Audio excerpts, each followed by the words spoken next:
Bismillahirrahmanirrahim. Assalamualaikum warahmatullahi wabarakatuh.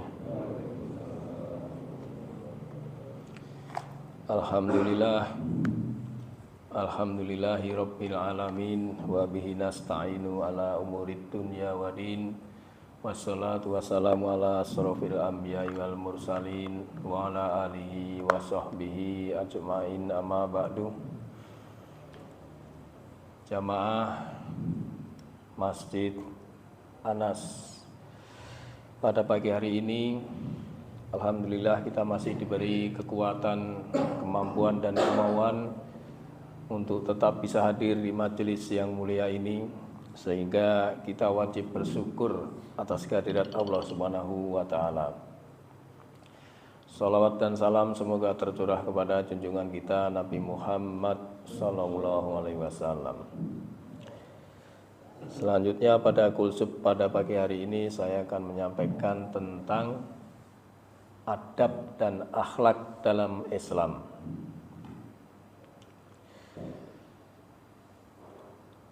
Apa itu adab dan akhlak dalam Islam itu ya? Nanti akan ada pertanyaan, apa perbedaannya adab dan akhlak? Jadi sebelum disampaikan maka perlu dijawab dulu bahwa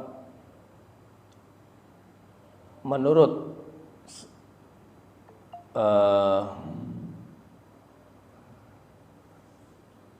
adab merujuk pada perilaku moral yang berkembang melalui proses pendidikan dan lebih condong kepada masalah dunia.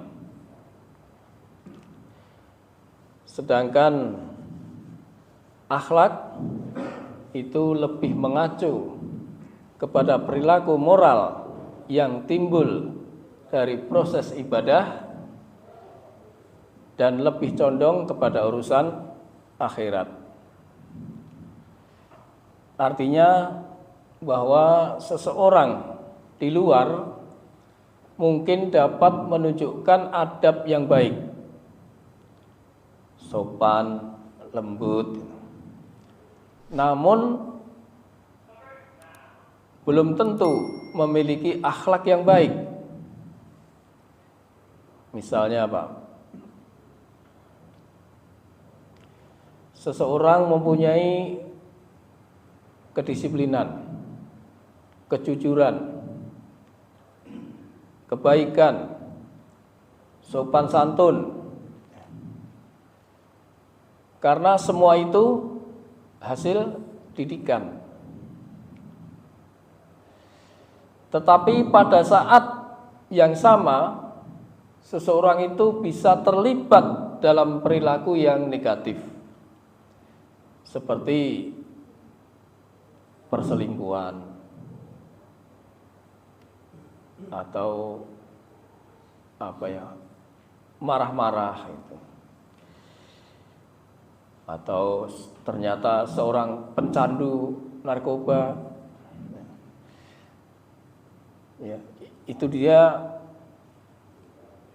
merupakan adab dan akhlak itu memang harus seimbang.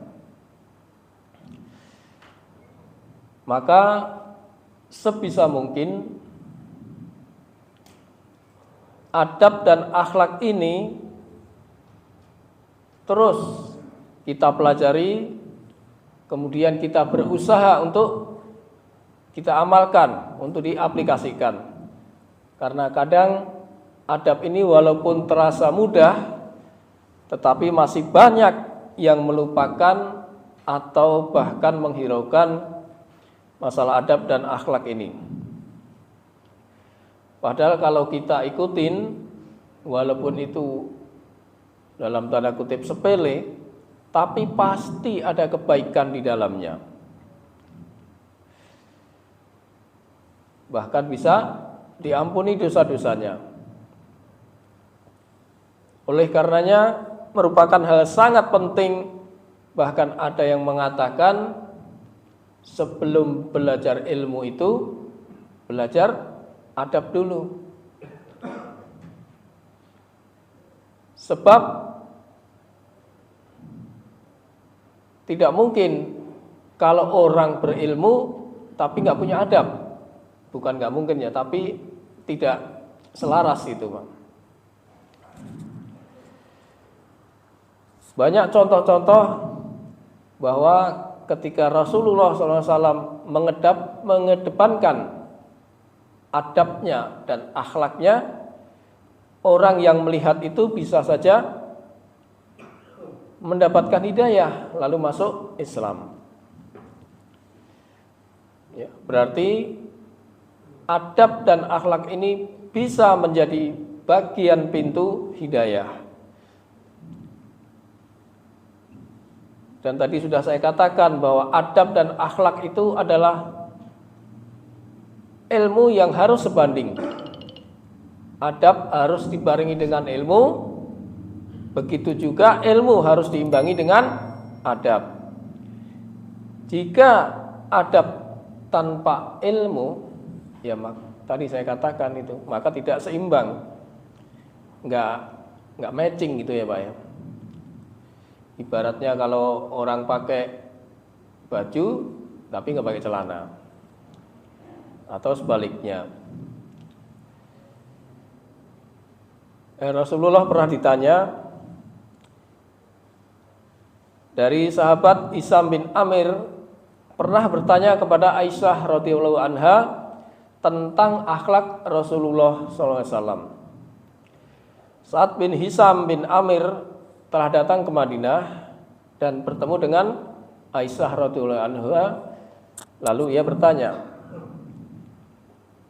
"Ya Ummul Mukminin, Nabi ini an khuluqi Rasulullah sallallahu alaihi wasallam. Wahai Ummul Mukminin, ceritakan kepada kami tentang akhlak Rasulullah." Maka Aisyah menjawab, sesungguhnya akhlak Nabi itu adalah Al-Quran. Akhlak Nabi adalah Al-Quran. Hadis riwayat Muslim. Dalam redaksi lain dikatakan bahwa akhlak Nabi itu seperti Al-Quran berjalan. Apa nih maksudnya Pak?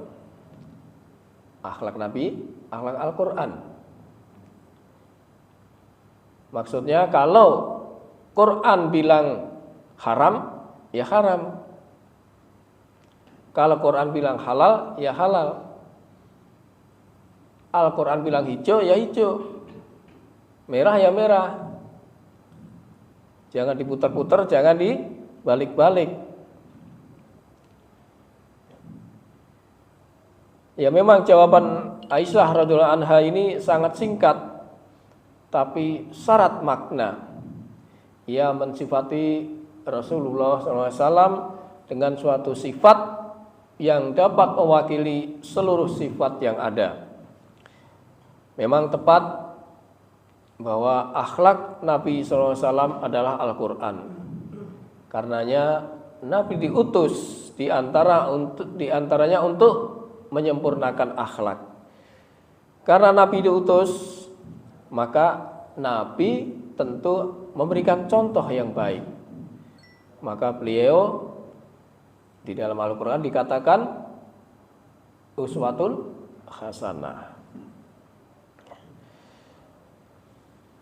Jadi Allah berfirman, laqad kana lakum fi Rasulillahi uswatun hasanah liman kana yarjullaha wal yaumal akhira wa zakarwallaha katsira.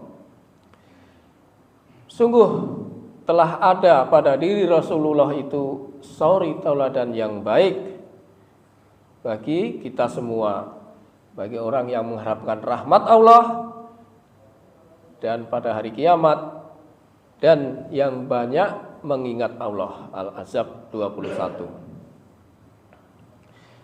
Jadi Rasulullah SAW menjadi contoh atau teladan bagi umatnya, termasuk kita, sehingga kita seyogyanya untuk meneladani Rasulullah SAW. Sangat banyak hadis tentang akhlak yang memerintahkan kepada umat Islam untuk senantiasa memperbaiki adab dan akhlak serta menunjukkan pada dirinya sendiri dimanapun ia berada. Nah, ada beberapa akhlak yang dikatakan oleh Rasulullah SAW, diantaranya adalah akhlak tentang Islam, Pak.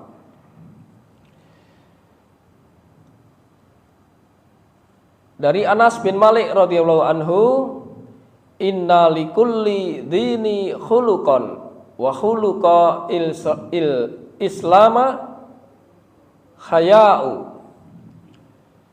Sesungguhnya setiap agama memiliki akhlak. Dan akhlak Islam adalah rasa malu. Agamanya punya akhlak nih, Pak. Akhlak Islam adalah malu. Kalau seseorang masih punya rasa malu, berarti akhlaknya masih terjaga. Contohnya apa nih, Pak? Akhlak dalam Islam malu, contohnya orang yang bermaksiat kepada Allah. Nah, itu menunjukkan akhlaknya tidak baik. Maka karena ada rasa malu, maka seseorang itu tidak akan berbuat maksiat. Gitu loh. Dia merasa, oh, ini saya dilihat Allah, saya punya Allah, saya punya perintah untuk tidak ini, tidak itu. Maka dia sadar kalau saya melakukan, pasti Allah tahu. Maka akan timbul rasa malu.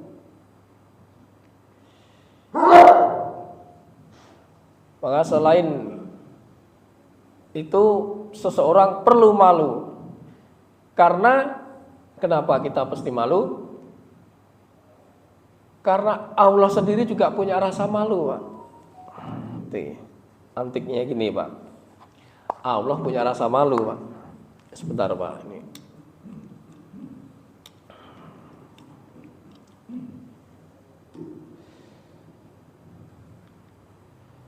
Dalam suatu hadis Rasulullah SAW bersabda, ini diriwayatkan oleh Imam Tirmizi,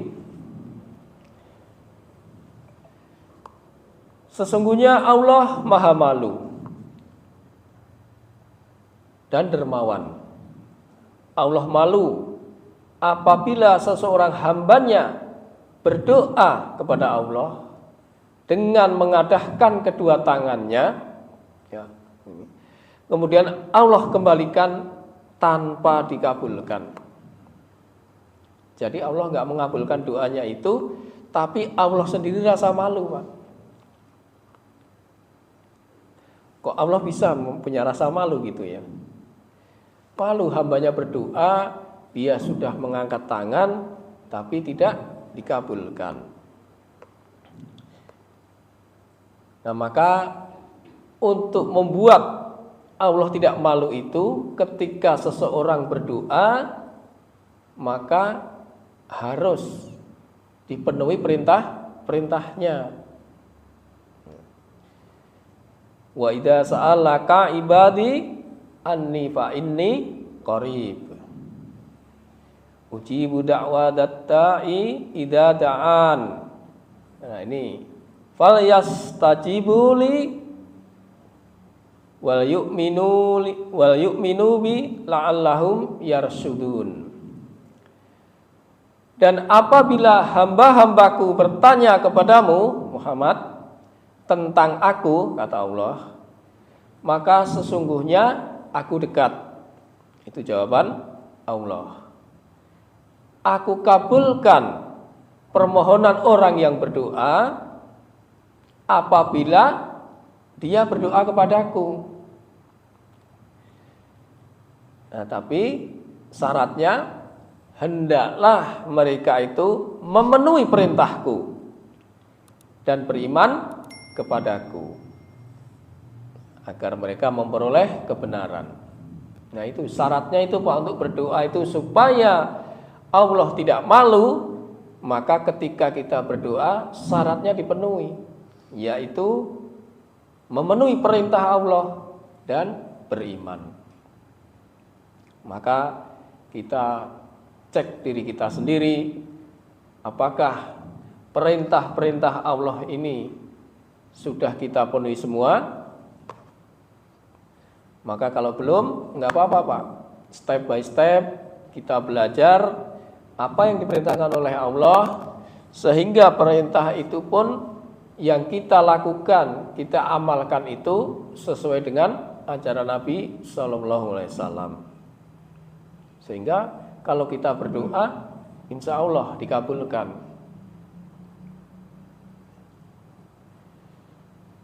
Selain Allah itu punya rasa malu, ternyata malaikat juga punya rasa malu.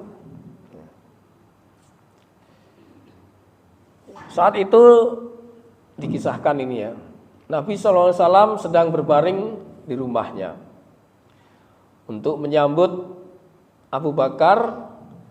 Beliau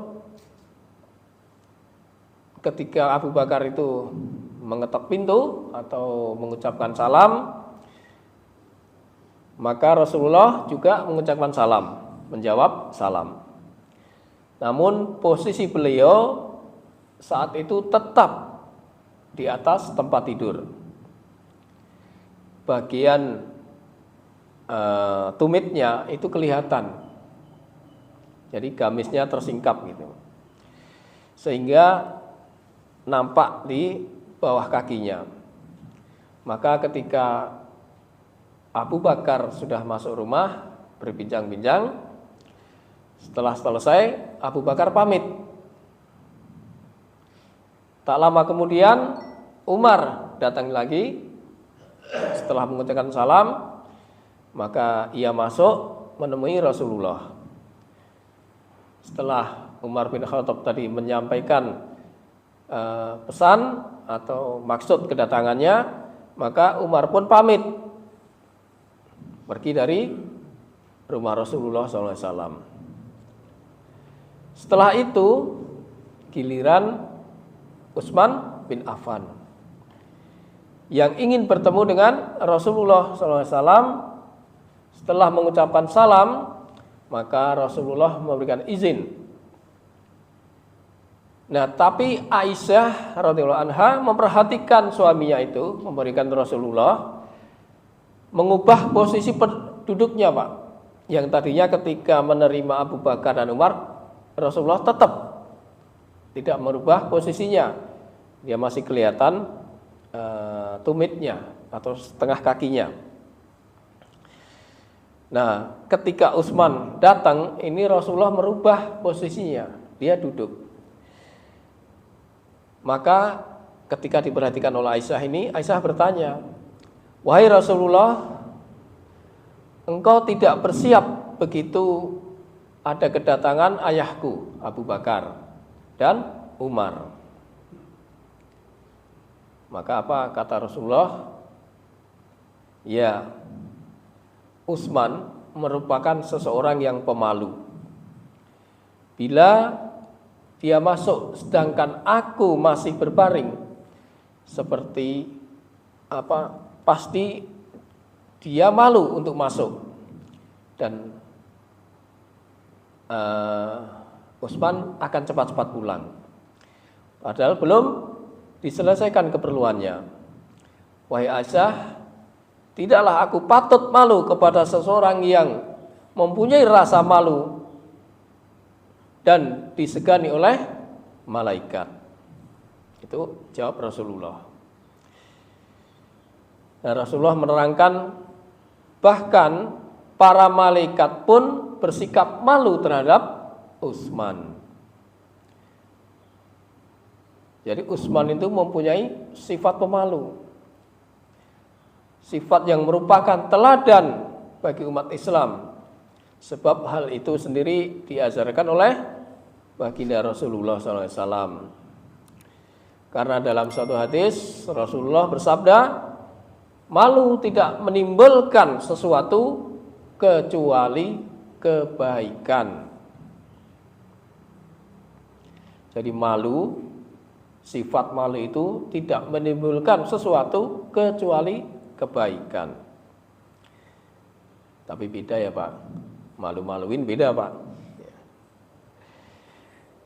Nah, terkait sifat mulia ini, maka Rasulullah SAW memuji Utsman bin Affan. Bahkan para malaikat pun segan terhadap beliau lantaran perangainya yang pemalu itu. Dari kasus tadi bisa kita ambil contoh bahwa Rasulullah menjadi contoh yang baik ketika ada seseorang yang pemalu, kemudian dia merapikan pakaiannya. Jadi memang dalam urusan pakaian pun Allah berfirman di dalam surat Al-A'raf ayat 31 itu, bahwa setiap manusia diperintah untuk berpakaian yang bagus, yang rapi apabila memasuki masjid. Sebagaimana Allah berfirman, ya Adama khudhu zinatukum inda kulli masjid.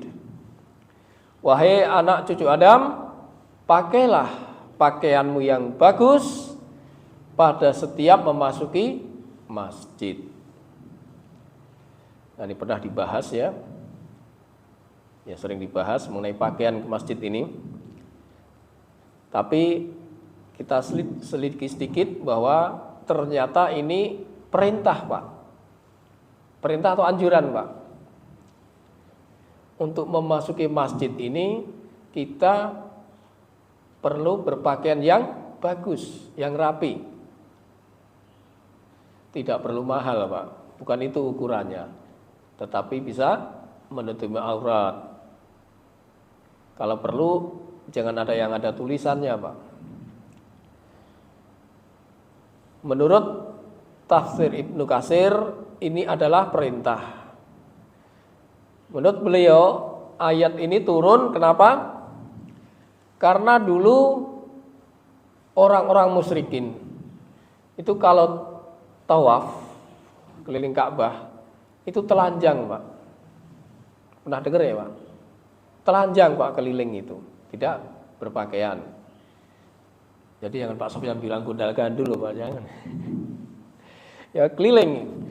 Nah, laki-laki itu kelilingnya pada siang hari, sedangkan yang perempuan pada malam hari.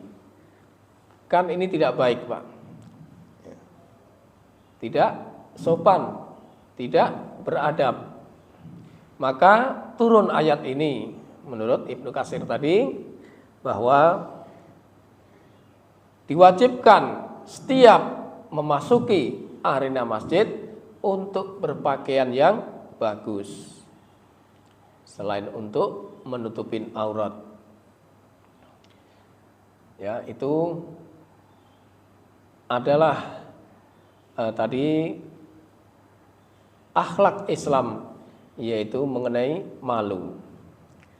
Nah, kemudian yang kedua yaitu tentang akhlak, dan tadi Allah kan punya akhlak malu dan kedermawanan. Jadi akhlak kedermawanan. Dalam satu hadis Bukhari Muslim, Rasulullah SAW bersabda, Innallaha karimun yuhibbul karama wa ma'aliyal akhlaqi wa yubghidu sifsafaha. Sesungguhnya Allah Maha Pemurah, menyukai kedermawanan dan akhlak yang mulia, serta membenci akhlak yang rendah atau hina. Allah mensifati kedermawanan, maka kenapa harus dermawan Pak? Kenapa orang itu harus dermawan? Selain mensifati Allah tadi, karena pasti ada sebagian rezeki kita adalah untuk orang lain. Itu yang harus dikeluarkan. Namun yang lain, kenapa kita dermawan, sangat dianjurkan untuk dermawan, itu karena seseorang yang dermawan itu dekat dengan Allah. Itu loh Pak. Kita itu kalau loman, bahasa Jawanya loman ya Pak, itu Allah dekat dengan kita Pak.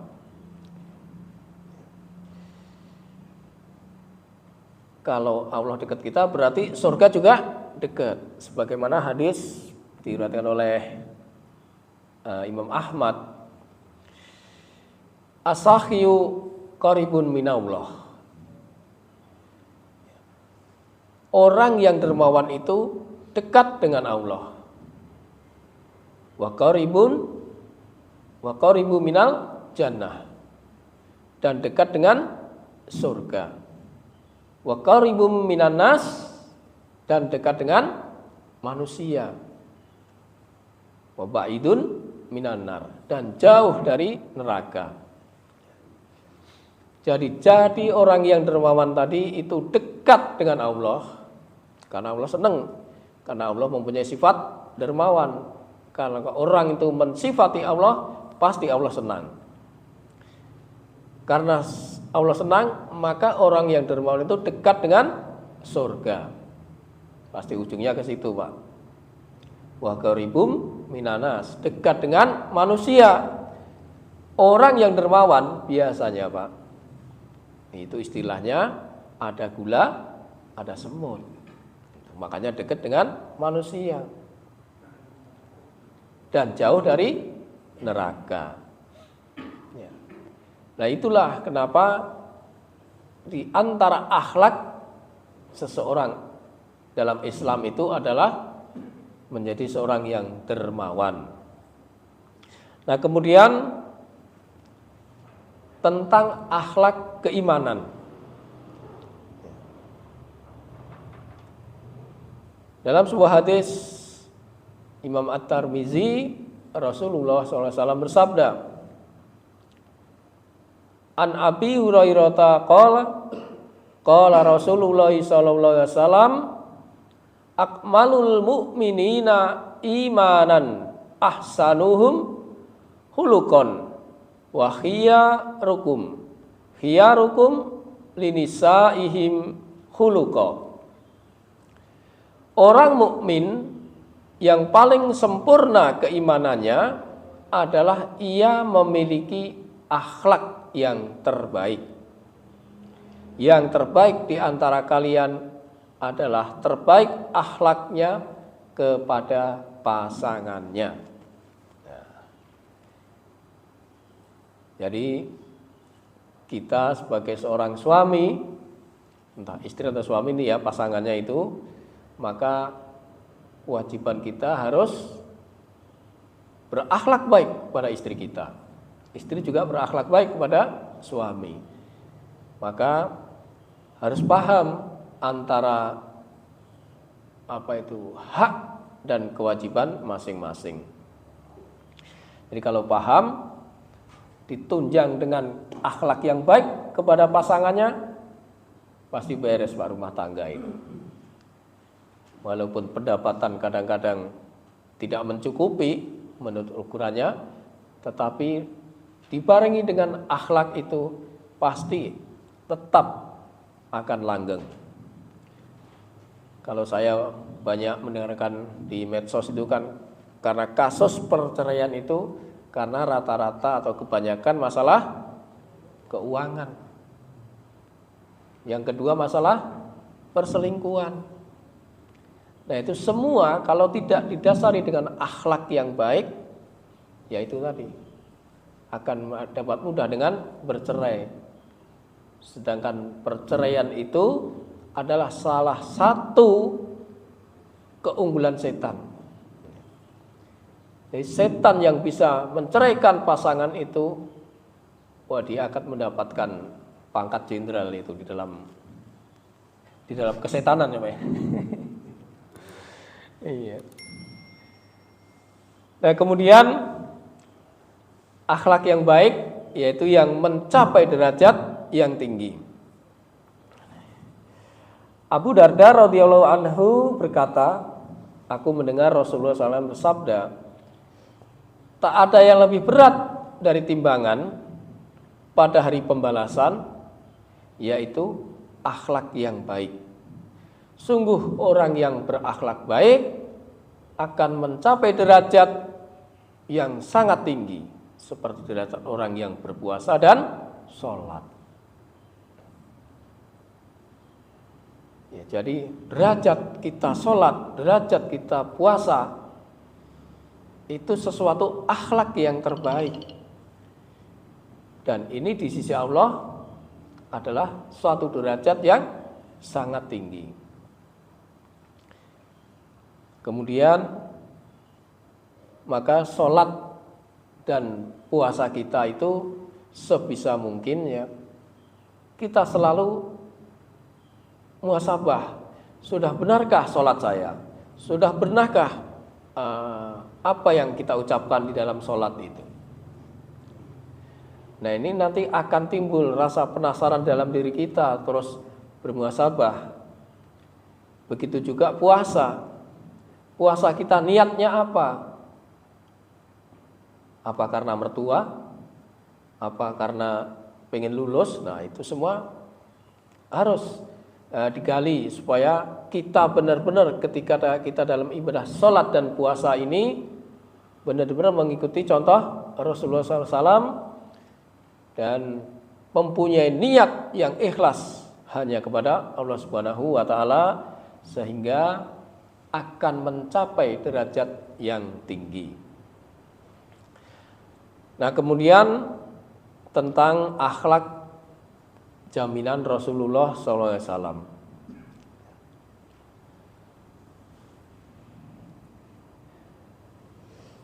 Rasulullah SAW bersabda dalam hadis Abu Dawud yang artinya, aku adalah penjamin sebuah rumah di sekitar taman surga bagi seseorang yang meninggalkan perdebatan walaupun ia benar. Penjamin rumah di tengah surga bagi orang yang meninggalkan dusta walaupun ia bercanda. Juga menjadi penjamin sebuah rumah di surga paling atas bagi orang yang memiliki akhlak yang baik. Jadi kalau kita mempunyai akhlak yang baik, ya tentu memang kita tidak sempurna Pak. Tapi kita senantiasa berusaha Pak. Karena jaminannya tadi apa? Akan mendapatkan rumah paling atas di surga. Nah itulah contoh kelima akhlak yang dimukakan oleh Rasulullah SAW, sehingga perlu kita teladani apa yang diajarkan oleh Rasulullah SAW. Nah kemudian ada sedikit adab, yang tadi kan mengenai akhlak, sekarang adab. Menurut Syekh Saleh bin Abdillah Al-Usaimi, itu ada beberapa adab yang sangat perlu diketahui, yang kemungkinan banyak kita sudah tahu nih. Ada adab salam, ada adab makan, ada adab apa Pak? Ya, juga bisa bahkan adab tidur, bersin, menguap, itu semua ada pelajaran adab. Dan ini beliau ini juga mengutip dari beberapa hadis dari Rasulullah SAW. Tapi tidak akan saya sampaikan semua ini, banyak banget Pak. Tapi paling tidak 2 atau 3 ini ya. Yang pertama yang sering kita lakukan adalah kan kita hampir setiap pagi ini ada majelis taklim. maka di situ ada adab ketika kita bermajelis. Apa adabnya, Pak? Jangan tidak tidur dulu, Pak. Bukan untuk menyindir ini, Pak. Ini kalau saya agak panjang ini. Artinya aja ya, Pak ya. Tapi ini pembukaannya dulu, bahwa tidaklah suatu kaum berkumpul di suatu rumah Allah, mereka membacakan kitabullah dan mempelajarinya. Yaitu kita, Pak. Kita belajar kitab dan kita mempelajarinya. Ini yang perlu diperhatikan, kecuali turun kepada mereka ketenangan.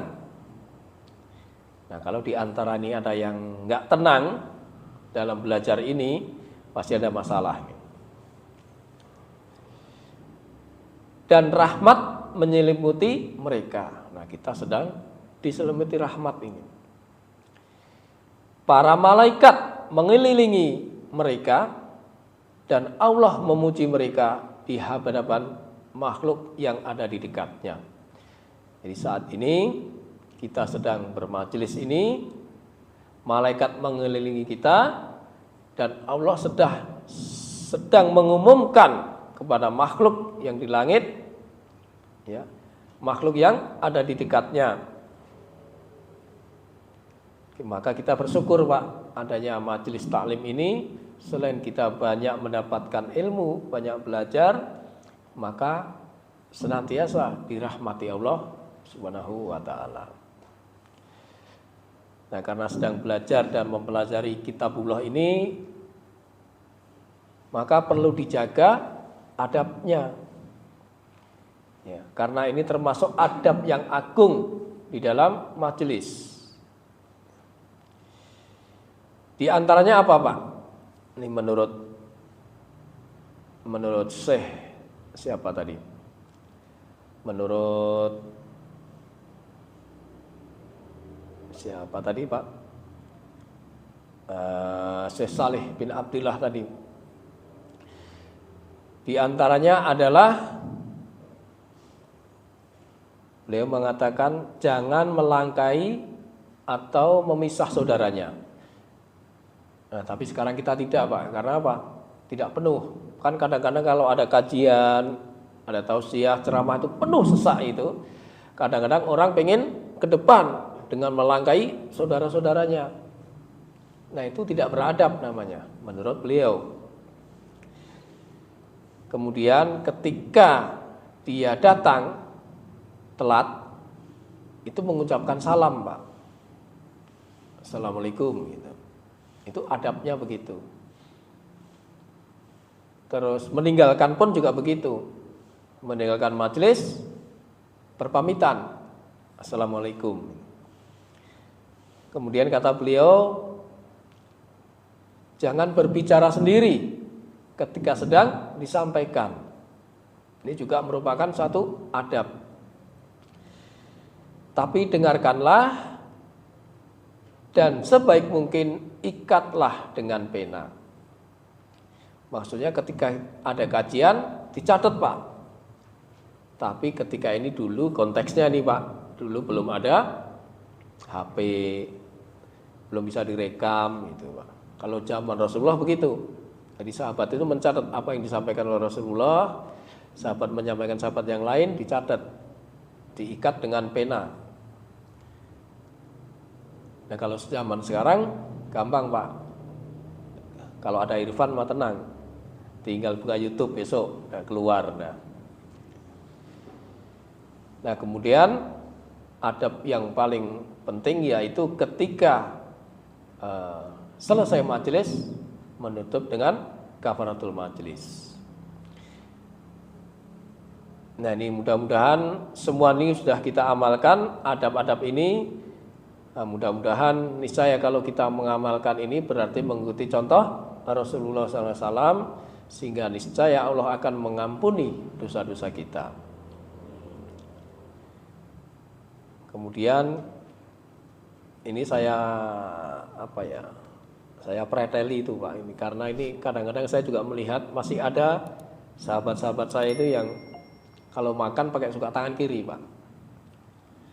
Padahal adabnya harus pakai tangan kanan. Ini memang rasanya sepele Pak, tapi ternyata ini juga merupakan satu adab.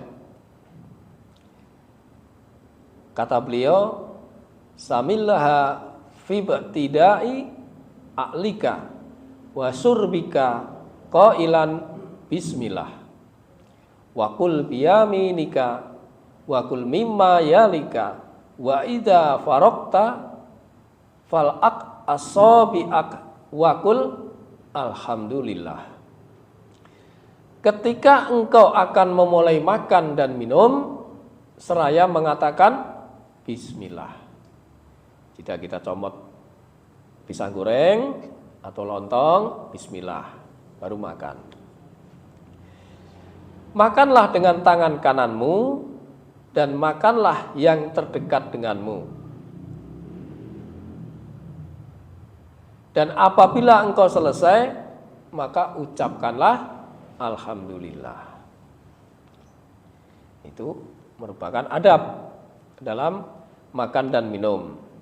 Dan di antara adab yang diajarkan Islam ketika makan dan minum itu adalah larangan untuk memakan dan minum dengan tangan kiri. Ini dari An Jabir radhiyallahu anhu qala Rasulullah sallallahu alaihi wasallam la ta'kulu bisamali fa inna syaitana ya'kulu bisamali. Dari Jabir radhiyallahu anhu, ia berkata, Rasulullah SAW bersabda, janganlah kalian makan dengan tangan kiri, karena sesungguhnya setan makan dengan tangan kiri. Hadis riwayat Muslim. Jadi makan tangan dan kiri itu kalau menurut ini adalah larangan Pak, karena menyerupai setan.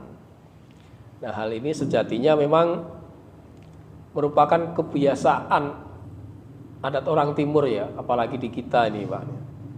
Tapi sangat disayangkan masih banyak sekali sebagian kaum muslimin yang tidak mengindahkan adab yang agung ini. Oh iya Pak. Nah, nanti akan timbul pertanyaannya, bagaimana kalau orang yang kidal atau tangannya sakit, kira-kira gimana Pak kalau gitu? Boleh Pak. Kalau sakit boleh Pak. Kalau uzur karena sakit, menurut bin Saleh Utsaimin mengatakan, makan dan minum dengan tangan kiri ketika ada uzur, hukumnya tidak mengapa. Adapun jika tanpa uzur, maka haram. Ini kata beliau Pak. Maka jika ada uzur menghalangi seseorang untuk makan atau minum dengan tangan kanan, ya, karena sakit atau semisalnya, maka dihukumi makruh. Jadi sekali lagi perlu kita perhatikan bahwa ada adab-adab yang agung, adab-adab yang baik ketika makan dan minum. Kemudian yang terakhir, yaitu yang sudah kita ketahui semua ini Pak. Sebenarnya ada adab salam, dulu pernah saya sampaikan. Ini adab meminta izin Pak. Menurut beliau, idza aratta dukhula ala ahadin fasta'din waqifan an yaminil babi yasarih fa in adina laka dakhalta wa in qila laka irji farji. Jika engkau masuk ke rumah seseorang, maka mintalah izin dengan berdiri di sebelah kiri atau di sebelah kanan pintu. Jika engkau diizinkan, maka masuklah. Tapi jika tidak diizinkan, maka kembalilah. Ya. Kalau dikatakan kepada kamu, kembalilah, maka kembalilah. Jangan ngotot masuk, Pak. Hal ini sesuai dengan firman Allah di dalam surat An-Nur, Pak, ayat 28. Wa ilam tajidu fiha ahadan fala tadkhuluha hatta yu'tadanakum wa in qila lakum irji'u farji'u wa aska lakum wallahu bima ta'maluna alim. Dan jika kamu tidak menemui seseorang pun di dalamnya, maka janganlah kamu masuk sebelum mendapatkan izin. Dan jika dikatakan kepadamu, kembalilah, maka hendaklah kamu kembali. Ini lebih suci bagimu, dan Allah mengetahui apa yang kamu kerjakan. Ya, jadi jangan tersinggung, Pak, kalau bertamu disuruh pulang, Pak. Kata Allah, Pak, itu lebih suci bagimu. Boleh jadi tuan rumah itu sedang mempunyai suatu pekerjaan yang tidak bisa ditinggalkan, atau mungkin sedang galau, atau mungkin sedang apalah itu yang tidak bisa menemui. Sehingga kalau kita dikatakan nanti sajalah itu, kita ketemu nanti saja, ya udah, maka kita pulang. Ya. Jadi jangan apa ya, jangan suudzon kepada tuan rumah itu. Kita tetap husnudzon. Walaupun bertamu itu merupakan sesuatu yang bisa menyambung tali silaturahim kepada siapa saja gitu ya. Tapi ini adalah satu perintah bahwa kamu kalau tidak diizinkan masuk dan kamu dikatakan kembali atau pulang, ya sudah pulang. Nah, kemudian yang terakhir sekali yaitu adab masuk masjid, Pak. Ini juga sering saya perhatikan, masih banyak saudara-saudara kita yang kalau masuk asal masuk saja, Pak. Padahal begitu masuk itu ada adabnya. Ya. Maka apabila kalian mendengar iqamah, kata Rasulullah, berjalanlah menuju sholat dan kalian harus tenang dan jangan terburu-buru. Ya, itu kata Rasulullah. Jadi banyak orang itu ketika udah qomat buru-buru. Nah, itu sebenarnya kurang beradab. Adabnya harus tenang dan tidak buru-buru. Dari Aisyah radhiyallahu anha, beliau mengatakan Nabi SAW selalu mendahulukan yang kanan ketika memakai sandal, menyisir rambut, bersuci dan yang lainnya, kecuali masuk WC. Maka ketika adab kita masuk masjid itu dicontohkan oleh Rasulullah SAW memakai kaki kanan seraya berucap atau berdoa, yaitu Allahumma ftahli abwaba rahmatik. Nah, kalimat yang pendek, mudah diapalkan dan mudah-mudahan mudah diamalkan. Kalau kita mengamalkan, insya Allah akan hapus dosa-dosanya. Kemudian juga ketika keluar, Pak. Tadi artinya apa itu? Artinya itu yang Allahumma ftahli abwaba rahmatik, yaitu ya Allah bukakanlah pintu rahmatmu untukku. Kemudian keluar masjid juga sama, Pak. Adabnya yaitu dengan kaki kiri sembari berdoa, Allahumma inni as'aluka min fadlik. Ya Allah, sesungguhnya aku mohon karuniamu. Itu diantara adab memasuki masjid yang kebanyakan kaum muslimin itu mungkin belum tahu atau mungkin lupa, Maka tidak ada salahnya di sini saya mengingatkan kepada kita semua, termasuk diri saya sendiri, karena kita itu manusia memang tempatnya lupa, Pak. Maka kita senantiasa kalau kita biasakan insya Allah, karena dengan adab-adab ini, sebagaimana kita mengikuti contoh Rasulullah SAW, maka Allah pun akan cinta kepada kita. Kalau sudah cinta, pasti Allah akan mengampuni dosa-dosa. Nah, demikian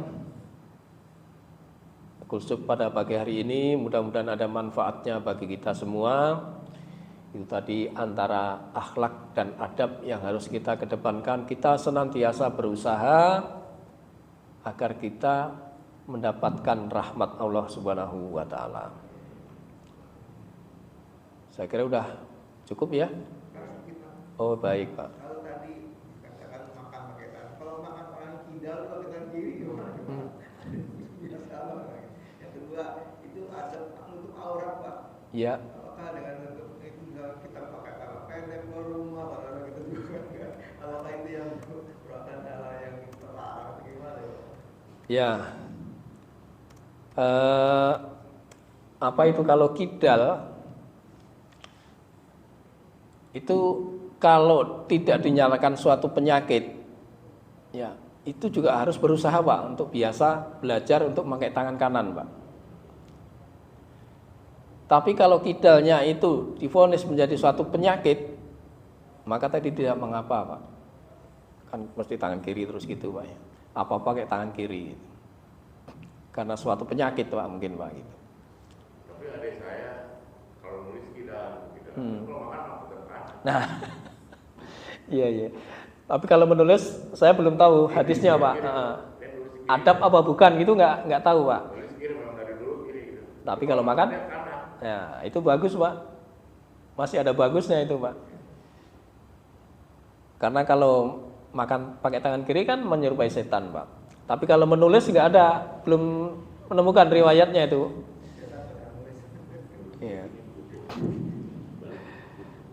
Nah, kemudian tadi apa aurat ya, Pak, ya? Kalau di rumah itu ya. Di luar rumah tuh kenapa mesti buka aurat gitu? Kadang-kadang kita Laki-laki apa perempuan nih, Pak? laki-laki, Oh, laki-laki. Laki-laki auratnya dari mana sampai mana, Pak?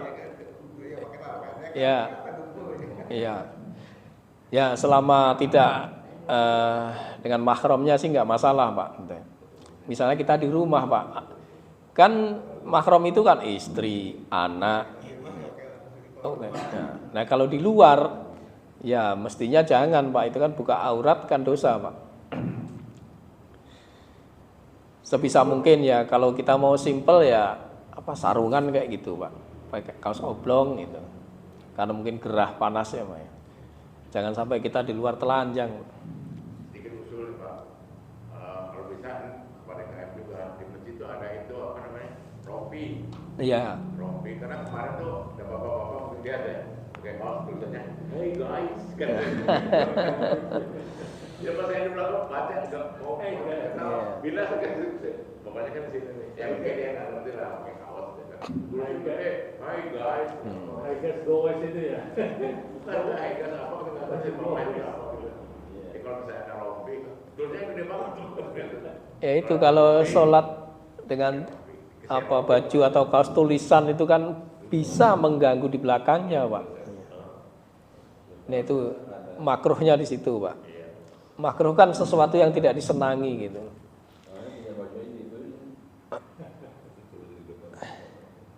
Nah itu silakan nanti di omongin sama DKM itu, Pak. Itu kalau gitu kita tinggal donatur dong kalau gitu. beli rompi. Ada lagi? Saya kira sudah cukup.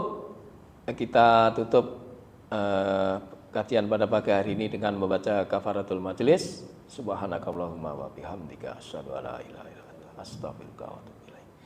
Billahi taufik wal hidayah. Wassalamualaikum warahmatullahi wabarakatuh.